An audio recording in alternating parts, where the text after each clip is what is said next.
lección 9 y estamos viendo que es de gran beneficio para la Iglesia en general. Y estuvimos viendo en la lección 9 la semana pasada la comunión y la adoración.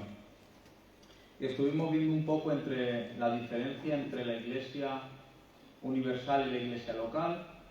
Estuvimos viendo también las prioridades de la Iglesia primitiva, que estuvimos viendo que en la Iglesia primitiva tenían unas pautas principales que eran la enseñanza, el compañerismo, la comunión y la oración. Eso era principalmente en lo que hacían énfasis en la Iglesia primitiva, y estuvimos diciendo que eso es algo a lo que debemos imitar como Iglesia. ¿Por qué? Porque ese es el modelo. El modelo es la Iglesia primitiva. ¿Por qué? Porque Cristo mismo fue el que la fundó, y los apóstoles, que fueron los discípulos de Cristo, fueron los que fundaron las primeras iglesias. Entonces nosotros tenemos ese punto de referencia. Ahora lo que vamos a ver es la estructura de la Iglesia primitiva. Estuvimos viendo las prioridades, pero ahora vamos a ver la estructura. Hoy como son muchos textos, los voy a leer y no nos vamos a parar en buscarlos todos, pero sí vamos a buscar este, que es Efesios capítulo 4, versículo 11 al 12. Ese sí lo vamos a leer todos. Aquí vamos a tratar de ver las responsabilidades del liderazgo y de los miembros de la Iglesia. Leemos en Efesios capítulo 4, versículo 11 y 12, dice así: Y él mismo constituyó a unos apóstoles, a otros profetas, a otros evangelistas, a otros pastores y maestros, a fin de perfeccionar a los santos para la obra del ministerio, para la edificación del cuerpo. Vamos a quedarnos con este texto en mente, y entonces vamos un poco a hablar sobre estos a los que el Señor constituyó. Sabemos que hay distintos puntos de vista, sabemos que unos pueden pensar de una manera, otros de otra, pero lo que vamos a intentar es que podamos ver la unidad que hay en la palabra, en todo esto, sin llegar a tener unas bifurcaciones de, bueno, pues aquí dice esto y puede ser esto o esto. No. La palabra de Dios es exacta y vamos a verlo por medio de la misma, su palabra. Entonces, apóstoles. Hoy en día vemos que es muy común decir, el apóstol tal, o yo soy apóstol, hermano, como si fuese un rango más alto que el de pastor, que el de presbiterio. O sea, hay términos obispo, que se nombran en la Biblia, pero todos se refieren a lo mismo: pastor, anciano. Son términos que se refieren, que cada uno tiene una connotación para darle el adjetivo adecuado, pero al fin y al cabo es pastor. Ese es el ministerio que Dios establece.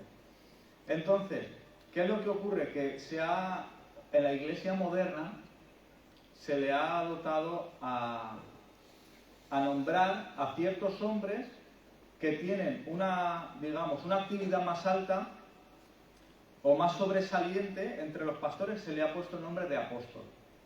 Pero vamos a ver que esto no es correcto. ¿Cómo lo vamos a ver? Un apóstol es alguien, la palabra literal es enviado en una misión. Eso significa apóstol.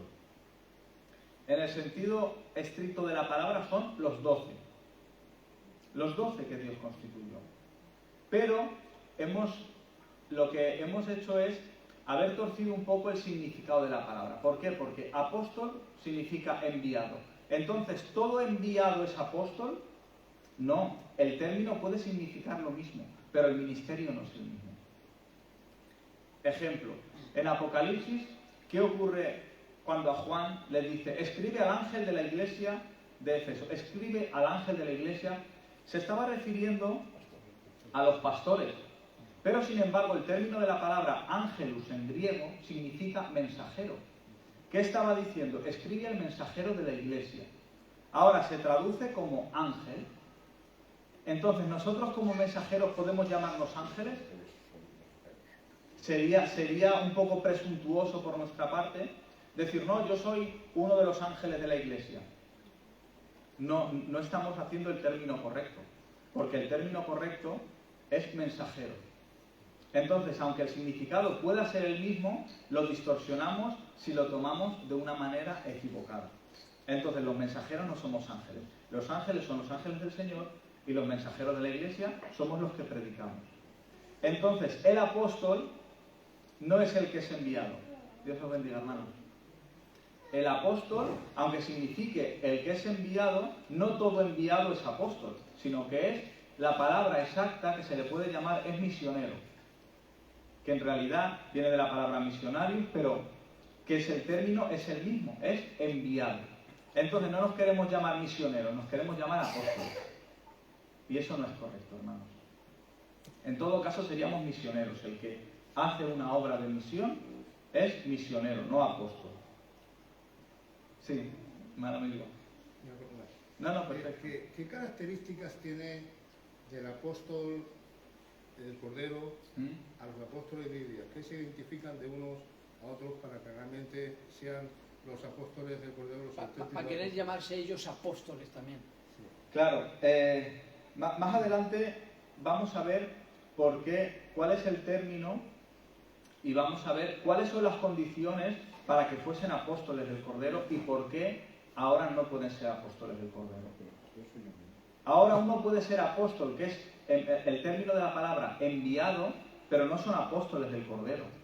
Porque los apóstoles del Cordero fueron 12, que Dios estableció, más Pablo, que ahora también lo veremos, pero esos son los apóstoles del Cordero, los apóstoles de Cristo. Luego existen muchos, desde la historia, desde el principio temprano de la Iglesia, muchos enviados, que es la palabra apóstolos, pero no es el apóstol del Cordero. Y más adelante lo vamos a desgranar un poco más. Miren, les voy a leer Marcos 3:13 al 19, dice así.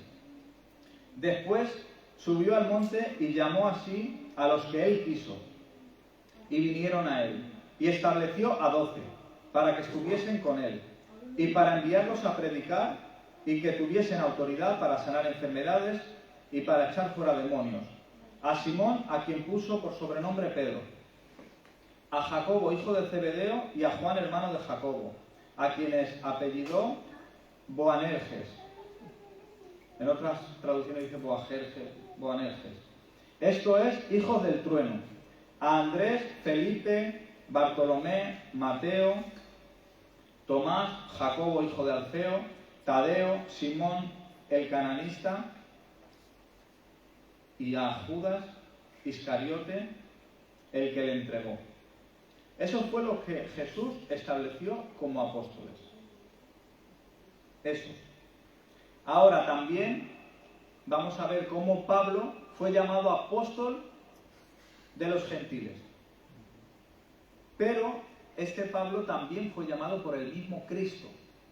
O sea, por eso Pablo se le introduce a los apóstoles, porque fue llamado por el mismo Cristo. Todos recuerdan cuando él iba camino de Damasco y fue caído en tierra y el mismo Cristo le dijo, Saulo, ¿por qué me persigues?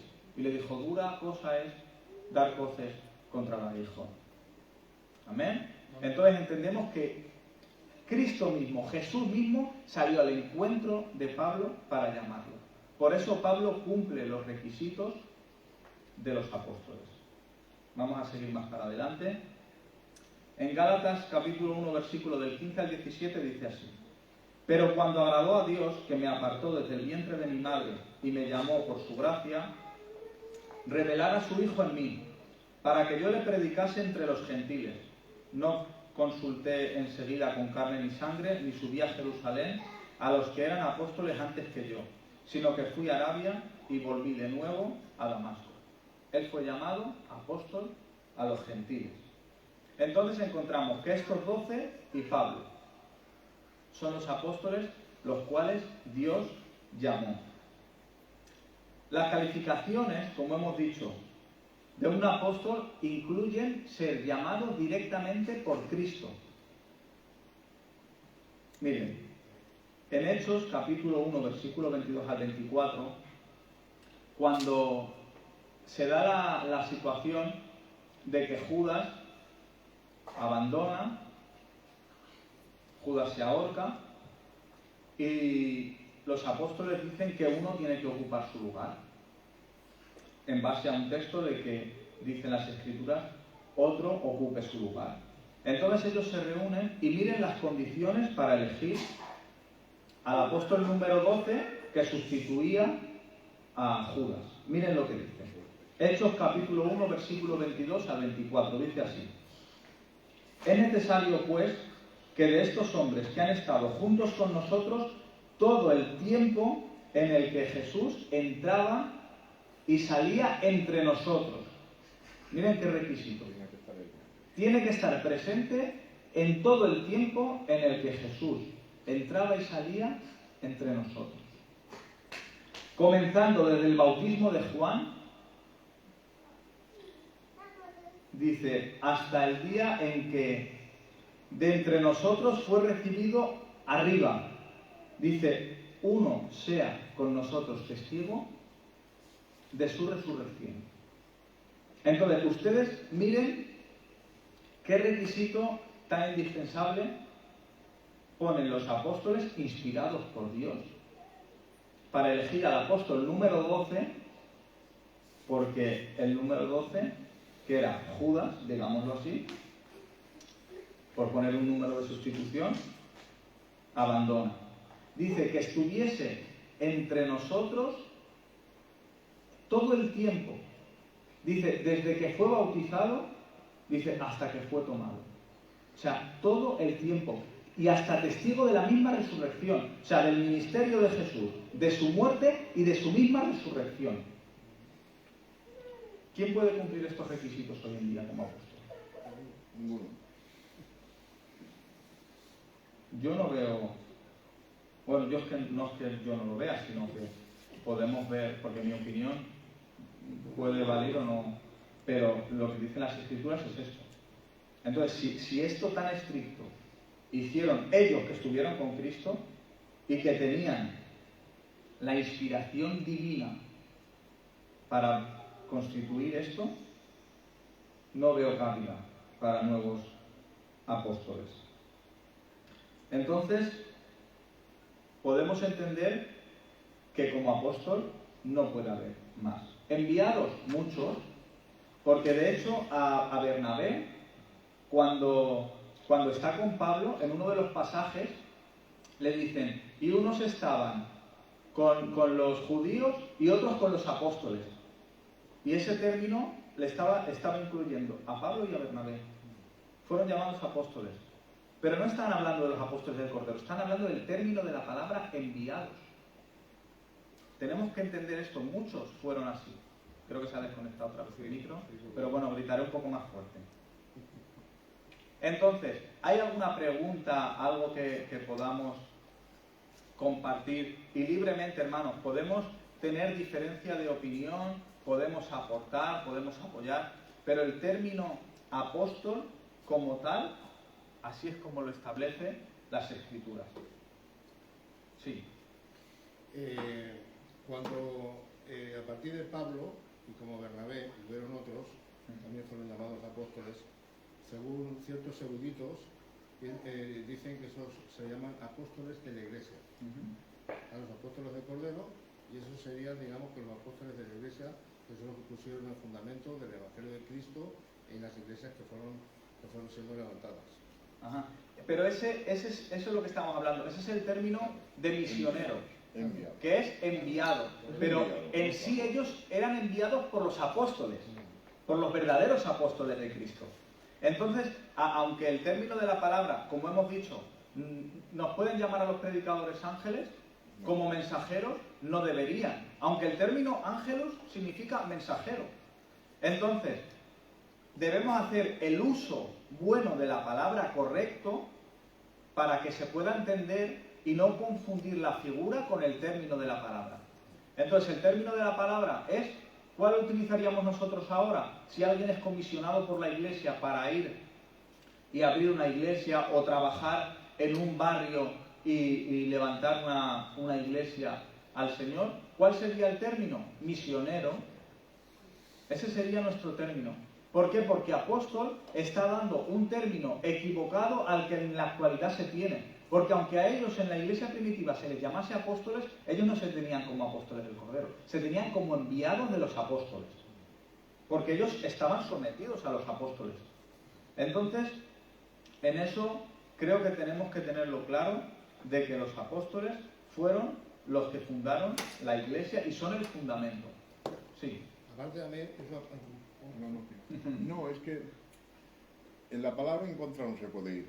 Los textos que estás leyendo y has leído, está clarificado lo que estamos hablando. Apóstoles hoy no hay. Fue en el tiempo del Señor, porque el Señor mismo los cogió. Y si tuviera que haber apóstoles, tenía que venir otra vez Jesús y cogerlos. Y comisionarlos.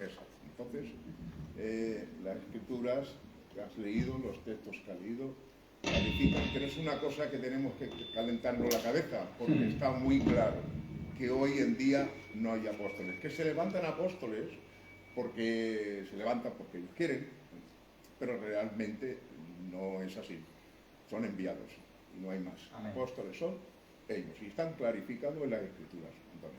Amén. Entonces yo creo que no hay que dar más vueltas a eso. Así es. Sí. Aparte de, como ha dicho el pastor, una de las características claves de los apóstoles, hoy día no lo tienen. Un poco más alto, que no te escucho. Una de las características claves que tenían los apóstoles del portero, que hoy día no tienen los apóstoles, son las señales y milagros que Dios hacía por medio del Espíritu Santo a través de ellos.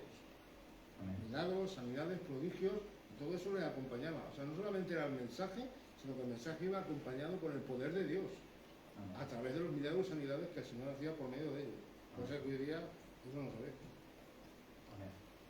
Entonces, dejando esto lo más claro que lo hemos podido dejar, el siguiente, que es otro punto controversial, como siempre, sería profetas. Amén. Como parece que me gusta mucho la controversia, pero hermano, me estoy ciñendo al estudio.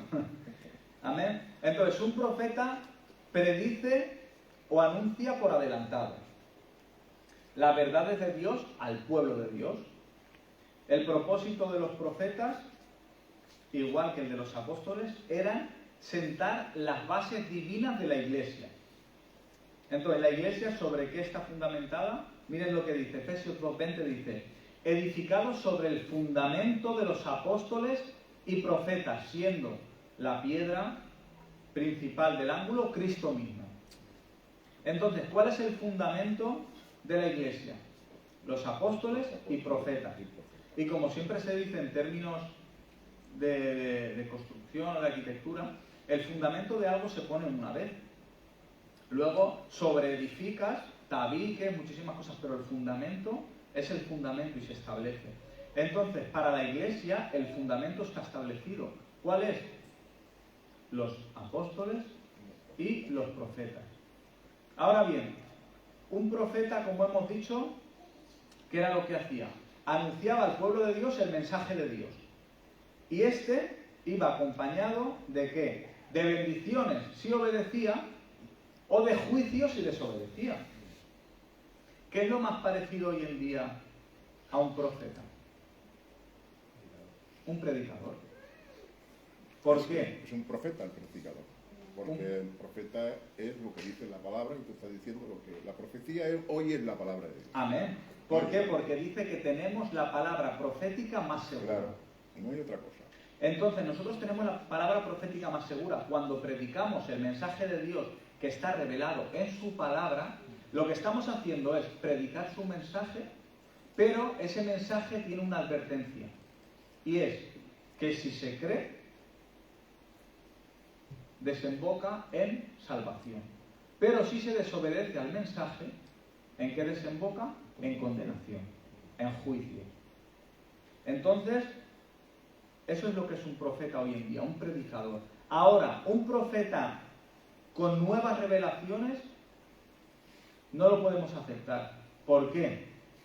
Porque el fundamento de la iglesia fue establecido. ¿Y qué ocurrió?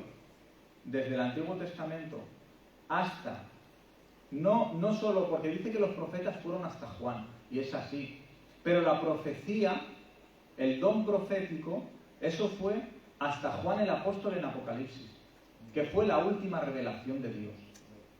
Entonces, Dios necesitó de las profecías del Antiguo Testamento y aún de profecías en el Nuevo Testamento, porque ahí no se cerró. ¿Por qué? Porque la revelación de Dios a su pueblo no estaba completa. ¿Cuándo se completó? Se completó en Apocalipsis, donde podemos ver cómo acaba, con cielo nuevo y tierra nueva, donde mora la justicia. Los malos son echados al fuego y los buenos, por Cristo, son llevados al gozo del Señor, a la vida eterna.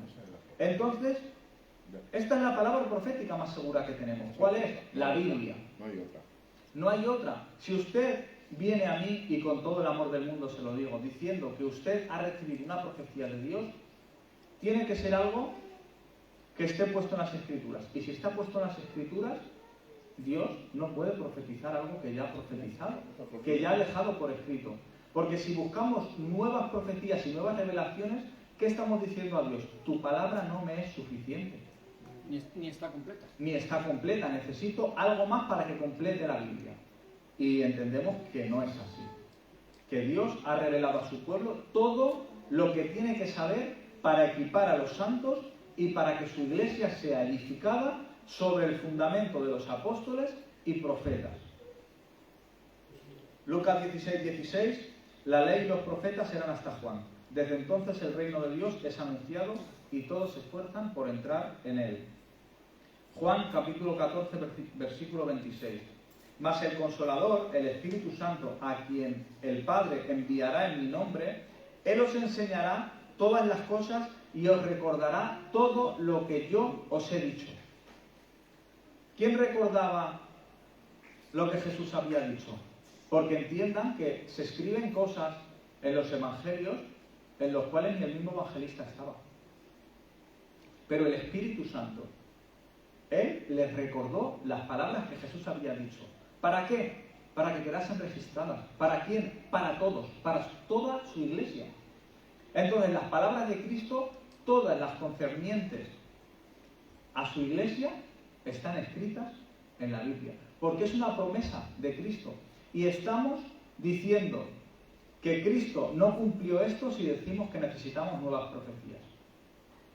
Estamos diciendo, no, Jesús, tú no has cumplido esto que has dicho, de que el Espíritu Santo al que tú enviarás, que Él nos enseñaría todas las cosas y que Él recordaría todas las cosas. Sí que lo creemos. Amén. ¿Por qué? Porque así lo hizo con todos los apóstoles y con todo el Nuevo Testamento. Él recordó todo lo que Él había dicho sin que ellos estuviesen presentes. El Espíritu Santo hizo esa obra y es la que creemos. Por eso no necesitamos nuevas revelaciones. Porque Cristo cumplió su promesa con el Espíritu Santo. ¿Amén? Amén. Entonces, ¿tienen algo que preguntar o algo que añadir? No pasa nada, hermanos, de verdad que no quiero verme aquí como un juez que quiere establecer algo por la fuerza, sino que hay ahí quieren hablar algo. Claro. Y sí, hermanos, si queréis compartir algo o hacer una pregunta, libremente la podéis hacer porque aquí, repito, no voy de juez y quiero esto y no hay más que hablar. No, yo lo que comparto con ustedes es en base a las Escrituras, pero también está a rebatir a que si algo no me he explicado bien o quieren aclarar, podemos, con la ayuda del Señor y con los pastores, podemos aclararlo. Amén. Entonces, creo que el término de apóstoles y el término de profetas, con los textos que hemos visto y con lo que hemos podido compartir, creo que es algo que podemos verlo y comprobarlo y corroborarlo con las Escrituras. Con la palabra. Amén. Amén. Entonces, evangelistas, también Dios los estableció. Un evangelista es una persona particularmente dotada para el Evangelio de Cristo. ¿Vale? El evangelismo es dado y es proclamado por toda la Iglesia. El evangelismo lo tiene que practicar cada miembro de la Iglesia. Ahora bien, hay miembros de la Iglesia que por la gracia de Dios son más dotados en eso. Y a estos se les llama evangelistas. Porque Dios ha dotado con unos dones a ciertos miembros del cuerpo de Cristo que tienen ese don más desarrollado por la misericordia de Dios. No es más que otro miembro de la Iglesia. Repetimos, todos somos hijos de Dios y tenemos un solo pastor, que es Jesucristo. Amén. Entonces, todos somos hermanos, pero por la misericordia de Dios, para la edificación del cuerpo y para el bien de los hermanos, Dios ha dado dones a distintos miembros. Y no por eso levantamos envidia, no por eso levantamos rivalidad, sino que al revés. Si a mi hermano le ha dado ese don, le apoyo, oro por él. Porque eso es lo que el Señor... Ahora, al evangelismo estamos llamados todos. Pero Dios a veces capacita más a algunos hermanos que a otros, y estos hermanos son los evangelistas, que Dios estableció y que nosotros como Iglesia también cogemos ese modelo. Porque apóstoles y profetas es el fundamento, pero el ministerio de evangelista sí está vigente. Amén. Entonces, el otro término que también se utiliza es pastores y maestros. Si ven en el texto la gramática española, miren, vamos a leerlos porque a veces se confunde en que como si Dios diese dos ministerios distintos, pastores y maestros por separados. Pero en realidad, como se ve, si lo leen, la gramática es así, dice: y él mismo constituyó a unos apóstoles, a otros profetas, a otros evangelistas, a otros pastores y maestros, coma. O sea, de lo que estamos hablando es de que pastores y maestros es un mismo ministerio. ¿Vale? Y es lo que Dios ha establecido. Un pastor es uno que guía. Ese es el término de la palabra pastor. Es uno que guía y protege al pueblo de Dios. Enseñar es la actividad principal del pastor. Enseñar. El trabajo del pastor es predicar fielmente la palabra. Entonces, ¿por qué se dice maestro? Porque ¿cuál es la función de un maestro? Enseñar. Y si la función principal de un pastor es enseñar, entonces no hay un término de separación. Distinto es que algún hermano, como hemos dicho, por la gracia de Dios, sea más dotado para la enseñanza en un término más preciso. Pero tiene que ser pastor el que enseña. No puede enseñar un miembro de la Iglesia, tiene que ser pastor. Porque lo que Dios estableció es pastores y maestros. Ese es el término, pastor y maestro. Porque a lo mejor no está tan dotado como el maestro que hemos dicho, pero el pastor al enseñar es maestro también. Y eso no lo tenemos que diferenciar. Miren lo que dice 2 de Timoteo, capítulo 4, versículo del 1 al 4. Dice: te encarezco delante de Dios y del Señor Jesucristo, que juzgará a los vivos y a los muertos en su manifestación y en su reino. Que prediques la palabra, que instes a tiempo y fuera de tiempo, redarguye, reprende, exhorta con toda paciencia y doctrina, porque vendrá tiempos cuando no sufrirán la sana doctrina, sino que teniendo comezón de oír, se amontonarán maestros conforme a sus propias concupiscencias, y apartarán de la verdad el oído y se volverán a las fábulas. Miren lo que le está diciendo Pablo a Timoteo. Le está diciendo: enseña la sana doctrina. Era un pastor joven, Timoteo, porque en otro pasaje le dice que no tengan en poco tu juventud. Pero miren, le dice que enseñe. Es un término de maestro. Y le dice: predica la sana doctrina. ¿Por qué es tan importante para un pastor predicar la sana doctrina? Porque dice, llegará un tiempo en el cual se amotinen. Ya lo estamos viviendo. Lo estamos viviendo y hasta generaciones atrás de nosotros. Que se amotinen para escuchar fábulas. Sí, hermanos, hemos visto vídeos de gente que por dinero, por orgullo, hemos visto que han vendido el Evangelio. Hablando, haciendo separación de dinero, una mujer diciendo que el dinero le hablaba, otros diciendo que si la bendición lanzando botellas de agua, otros con chicles, vendiendo chicles diciendo que tenían la bendición. Bueno, ¿por qué? Porque esos pastores y esos oyentes tienen lo que buscan. Buscan que se les adormezca el oído, buscan que se les adule y que no se le predique el verdadero evangelio, porque el verdadero evangelio lo que trae es convicción de pecado. Y lo que trae es que yo reconozco que soy un pecador, y eso no me gusta. Prefiero que me digan que yo soy uno del reino, que yo soy, como dicen otros, que yo soy Jesús Junior o Dios Junior. Les gusta eso a la gente, y en algún momento nos ha gustado a mí, de que me adulen y que me... Claro que sí, amén. Pero ese no es el verdadero evangelio. Por eso los pastores dicen a Timoteo Pablo: predica a tiempo y fuera de tiempo, aunque no creas que es el momento. No, pero es que ahora, no. Nunca es mal momento para predicar sana doctrina. Siempre tenemos que predicar la sana doctrina. Y no es un campo distinto, no, esto es para estudiantes. La sana doctrina es para toda la iglesia. Y no debemos olvidarnos de ella, porque llegará el momento, que ha llegado también, en que se amontonen para escuchar fábulas, que ya no se quiera predicar la sana doctrina. Y Dios para eso ha establecido pastores, maestros.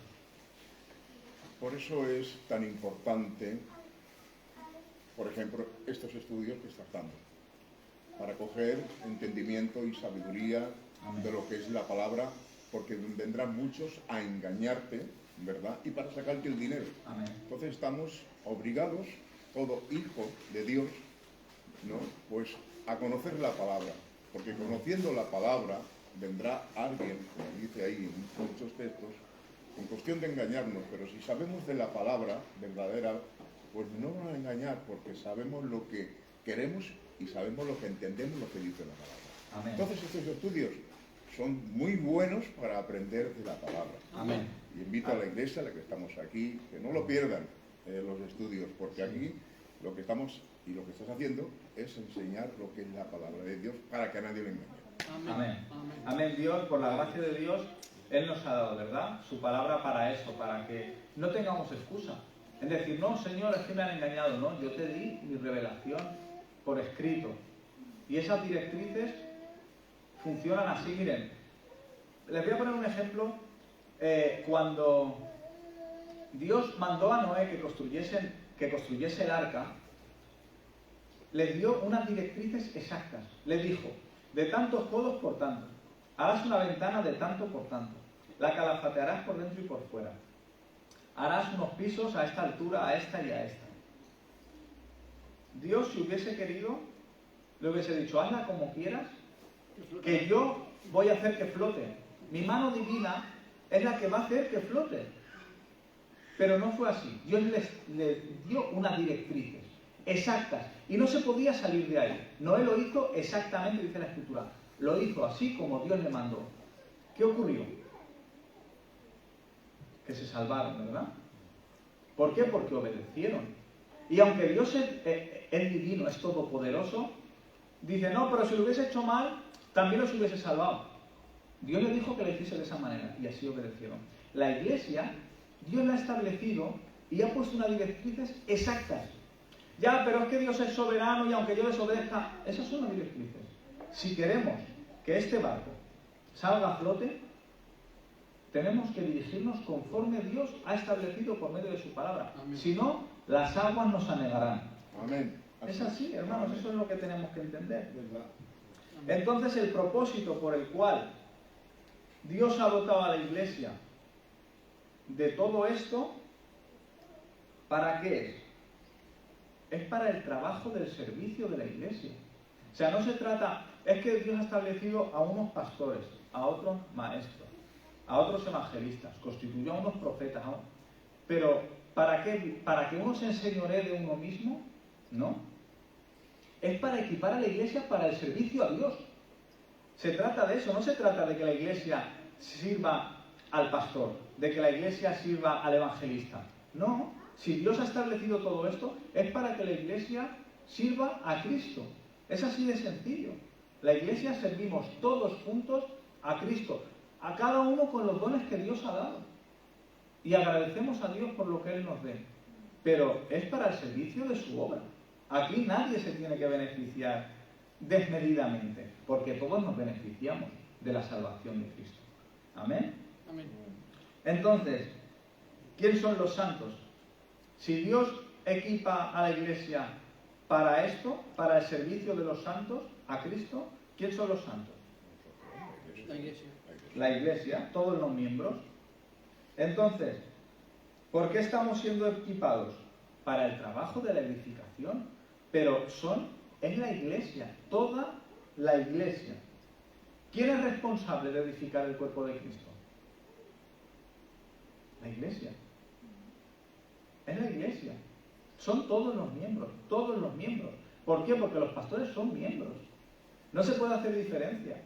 La Iglesia de Cristo es edificada por Cristo, pero en acción de todos sus miembros. Amén. Que unos son pastores, que unos son evangelistas, somos miembros del cuerpo de Cristo. Amén, todos. Somos todos. Eso es lo que tenemos que entender. Aquí no hay jerarquías, no hay rangos de importancia, no. Tú siéntate aquí delante, pero tú allá detrás. Porque Él es pastor, pero tú eres un simple miembro. Para Dios no. Para Dios todos somos miembros de un mismo cuerpo. ¿Por qué? Porque Él es la cabeza.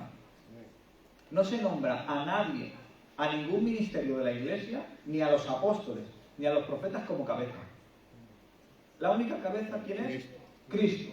¿Y los demás quién somos? Todos miembros de un mismo cuerpo. Tampoco podemos trabajar una mano, como dijimos la otra vez. Si yo me quito la mano y la tiro, ¿qué ocurre con la mano? Que muere. Lo único que vive es la cabeza, separada de cualquier miembro. El único que tiene vida en sí mismo es Cristo. Fuera de Cristo, que es la cabeza, nadie tiene vida. Pero absolutamente nadie. Ni los pastores ni los maestros. Ni los diáconos, como ahora vamos a ver, ni los que fueron apóstoles. Sin Cristo, nada eran. ¿Amén? Amén. Bien, vamos a ver un poquito sobre el oficio del anciano. Los ancianos eran nombrados en cada iglesia. Les voy a leer textos para que vean cómo se comprueba esto.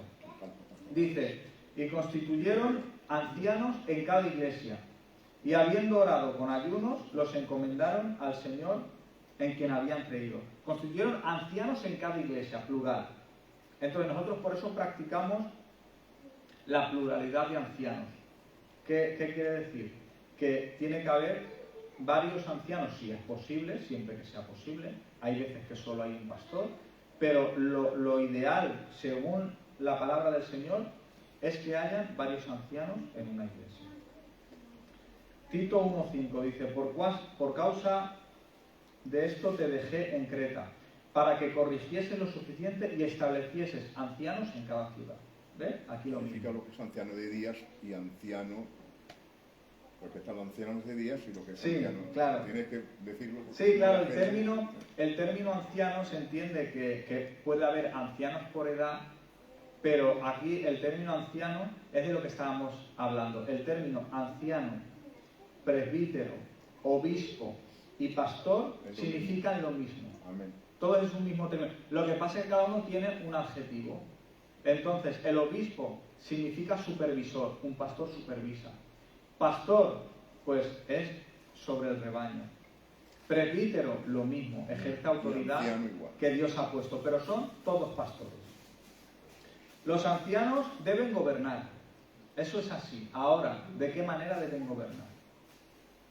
Vamos a ver. Primera de Timoteo, capítulo 5, versículo 17, dice: los ancianos que gobiernan bien sean tenidos por dignos de doble honor, mayormente los que trabajan en predicar y enseñar. Entonces, gobiernen bien. Ahora, este término de gobernar bien, ¿qué quiere decir?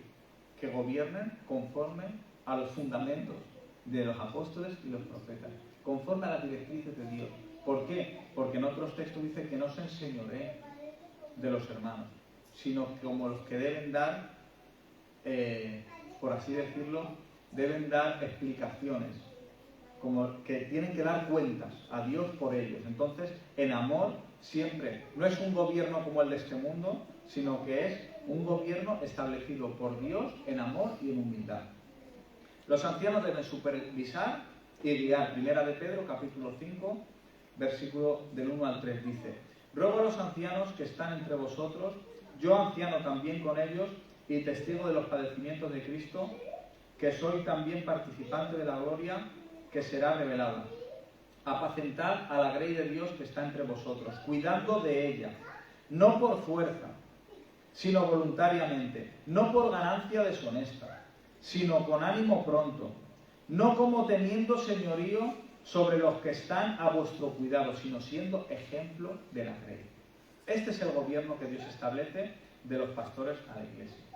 Este es, termina cerrando diciendo, siendo ejemplo de la grey. Amén. No enseñoreándose. Siempre dentro del orden, no por ganancia deshonesta. ¿Entendemos? No es un gobierno como el humano. Es un gobierno establecido por Dios. Amén. Amén.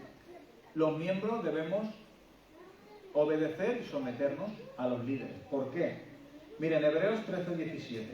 Obedeced a vuestros pastores y sujetaos a ellos, porque ellos velan por vuestras almas, como quienes han de dar cuenta, para que lo hagan con alegría y no quejándose, porque esto no es provechoso. ¿Por qué yo me someto a Pastor Emilio? Porque él está sometido a Dios. Y cuando él me aconseja, cuando él me exhorta, sometiéndome al Pastor Emilio, me estoy sometiendo a Dios. No estoy alterando el orden. Es lo mismo someterme a Dios que someterme al hermano, al Pastor Emilio, que está sometido a Dios. Está establecido por Dios. Entonces es así. No podemos decir, no respeto a mi autoridad como pastor, pero sí respeto a Dios. No, a mí no me pastorea Pastor Emilio, a mí me pastorea a Dios. Eso no es lo que Dios ha establecido. Dios ha establecido en su iglesia a pastores que sean esos obispos, esos presbiterios, esos pastores que son los que velan por la iglesia, que es por el bien nuestro. No se trata de que es por una ganancia, es por obedecer a Dios para el beneficio de la obra de Cristo. Amén. Entonces es en ese sometimiento, no porque yo idolatre la figura de un pastor, sino porque yo estoy sometido a Dios y Dios dice que me someta a Él porque Él está sometido. ¿En qué medida me tengo que someter a mi pastor? En la misma medida que Él se somete a Dios. ¿Amén? ¿Debo de obedecer a un pastor que desobedece la palabra de Dios? No. Eso es así. Sí. También es bueno, que lo tendrás puesto ahí, pero es bueno que se digan los requisitos para ser obispo. Los requisitos que está en Timoteo 3. Sí. Vamos a leerlo. Miren, las calificaciones para ancianos, porque a veces decimos, es que el pastor quiere ser pastor todos para gobernar, para mandar, para dirigir, para que lo obedezcamos, para que ellos... Pero miren, para que un pastor sea pastor, mire los requisitos.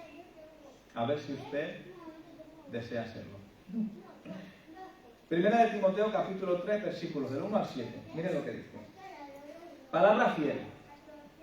Esto es Pablo, escribiendo a Timoteo. Si alguno anhela obispado, que es lo que hemos dicho, obispo, que es supervisor, buena obra desea.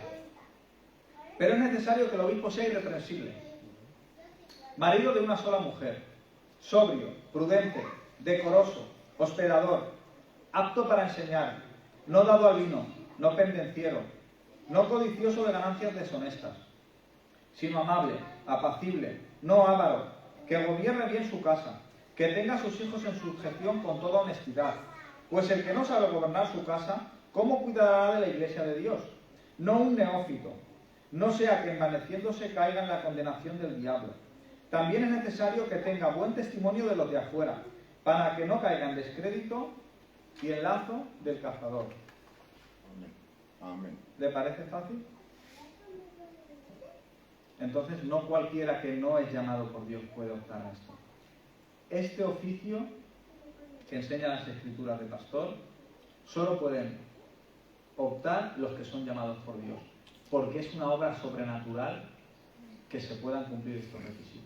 Es una obra sobrenatural de Dios el que pueda cumplir los requisitos para el pastorado. ¿Y quién es el que supervisa esto? ¿Quién da fe de que alguien es apto y cumple estas condiciones para ser pastor? ¿La iglesia? Es la iglesia, no yo. Es la iglesia quien tiene que dar testimonio. Amén. El hermano tiene buen testimonio de los de afuera. Su trabajo es un trabajo digno de lo que él es. Su familia es digna de lo que él profesa. Su persona es una persona que se aira fácil. Es alguien que se mete en crítica poco. Hermanos, son requisitos muy, muy difíciles. Es un estándar que Dios ha establecido para que entendamos que si no es por medio del Espíritu Santo, nadie puede cumplir esto. Porque todos somos pecadores. Pero Dios es el que capacita. ¿Por qué? ¿Qué hemos leído al principio? Él constituyó. Es que es Dios el que constituye. Por eso, estas funciones se desempeñan en la iglesia, porque es el mismo Dios el que los constituye. Uno por su propio corazón no puede decir, yo quiero ser pastor. Bueno, tú puedes, como dice Pablo, buena obra desea, pero estos requisitos hay. Porque es Dios. Si no los cumple, Dios no lo ha llamado. Es así, como lo debemos entender. ¿Amén? Amén. Luego está el oficio de diácono también. Vamos a ir un poco deprisa. Los diáconos eran aquellos quienes servían las necesidades de la iglesia, bajo la dirección de los ancianos. Miren la calificación de diácono, porque a veces decimos, uno barre un poquito a la iglesia y dice, yo es que soy diácono. Y es un buen servicio. Todos los miembros deberíamos ofrecernos para barrer, para limpiar, todos. Pero miren la calificación que tiene que dar. Primera de Timoteo, sigue del otro texto. Primera de Timoteo 3, versículo 8 al 13. Miren lo que dice. Los diáconos, asimismo, deben ser honestos, sin doblez, no dados a mucho vino, no codiciosos de ganancias deshonestas, que guarden el misterio de la fe con limpia conciencia. Y estos también sean sometidos a prueba primero, y entonces ejerzan el diaconado, si son irreprensibles.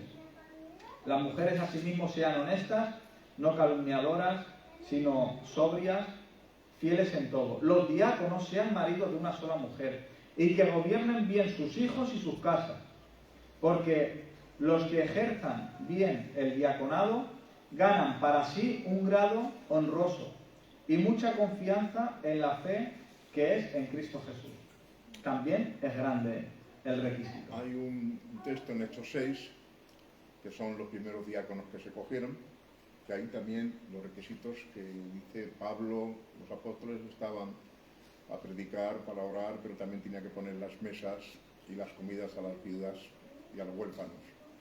Entonces en Hechos 6, ahí dice, pues, déjanos que nosotros hablemos de la palabra, oremos y cojan 7 hombres llenos del Espíritu Santo para hacer ese misterio. O sea que tenían que estar llenos del Espíritu Amén. Santo. En Hechos 6, si quieres, lo puedes. Sí, vamos a leerlo. Hechos 6, Sí. Hechos capítulo 6, versículo del 2 al 4. Miren lo que dice. Entonces los 12 convocaron a la multitud de los discípulos y dijeron, no es justo que nosotros dejemos la palabra de Dios para servir a las mesas. Buscad pues, hermanos, de entre vosotros a 7 varones de buen testimonio, llenos del Espíritu Santo y de sabiduría, a quienes encargaremos de este trabajo, y nosotros persistiremos en la oración y en el ministerio de la palabra. Pero miren, llenos del Espíritu Santo y de sabiduría. Entonces, ¿el conocimiento de la palabra de Dios solo es para los pastores? No, es para todos. Aquí expresamente para el diácono. Pero para todos los miembros de la iglesia es el llamado al conocimiento de Dios. ¿Es así? ¿Por qué? Porque yo ¿cómo voy a servir algo a lo que no conozco? No lo serviré de corazón, o lo serviré por obligación, o lo serviré por ignorancia, pero para que nuestro corazón esté volcado en algo, tiene que ser en algo que creemos y que conocemos. ¿Amén? Y al tiempo de coger los 7 hombres que dicen los nombres, el primer Martín, que era uno de los hombres que pusieron las mesas, fue Esteban, el primer Martín que sí murió. Y el segundo, que Felipe, si vemos más hacia adelante, vemos que tenía la iglesia en su casa, o sea que empezaron poniendo las mesas, pero luego ya se hicieron ancianos al tiempo, como Felipe, que estaba en su casa con la iglesia, y el primer mártir fue Esteban, que lo mataron porque daron lo que todo el Viejo Testamento hasta ahí, y los judíos se quedaron así, no, pero ya lo mataron. Sí, sí, pero es que es así porque, miren, los comisionan como diáconos. Uno de ellos era Esteban, como ha dicho el pastor, y Felipe. Pero miren, los comisionan para ellos y ellos lo aceptan. Pero miren para lo que Dios los tenía reservados. Esteban, uno de los primeros mártires, por predicar a Cristo. Amén. Felipe, viene el eunuco, Dios de una manera sobrenatural lo transporta, lo pone, pero miren lo que ocurre. Este eunuco dice, ¿entiendes lo que lee? Le dice Felipe. ¿Cómo si no hay nadie que me lo explique? Le explica a Isaías y dice, desde ese texto hasta Cristo. Imagínense si tenía sabiduría este Felipe, pero lo pusieron como diácono. Y él aceptó en humildad, pero Dios lo hizo evangelista. Amén. Amén. Entonces, a lo que el servicio de la iglesia que necesitemos en la iglesia en el momento dado de cada uno, sirvamos, hermanos, porque Dios es soberano y Él nos pondrá en el lugar que nos tenga que poner, si es como diácono, si es como miembro de la iglesia, como miembro de la iglesia, si es como pastor, que Dios sea el que constituya, dejemos que sea Dios el que constituya, no nos llamemos a la ligera apóstoles, no nos llamemos profetas, no nos llamemos maestros, que sea Dios el que constituya por medio de su palabra y su iglesia que la ha establecido, que es el cuerpo de Cristo. Amén. Entonces, como miembros tengamos esa responsabilidad y como miembros exijamos también que nuestros pastores enseñen esta sana doctrina. Y de esa manera podemos someternos como iglesia a nuestros pastores porque están sometidos. Amén. Amén. Si tienen alguna pregunta o algo más que añadir, y si no, por mi parte, hasta aquí. La semana que viene seguiremos con la lección 9. Amén. Vamos a orar. Muchas gracias, Señor, por tu amor, por tu misericordia con nosotros, Dios mío, porque un día más, Señor, nos has hablado a través de tu palabra, Dios mío, para que podamos tener más entendimiento de ti y poder servirte con más honra, Señor, como tú te mereces, Dios mío. Gracias por este privilegio de poder compartir tu palabra.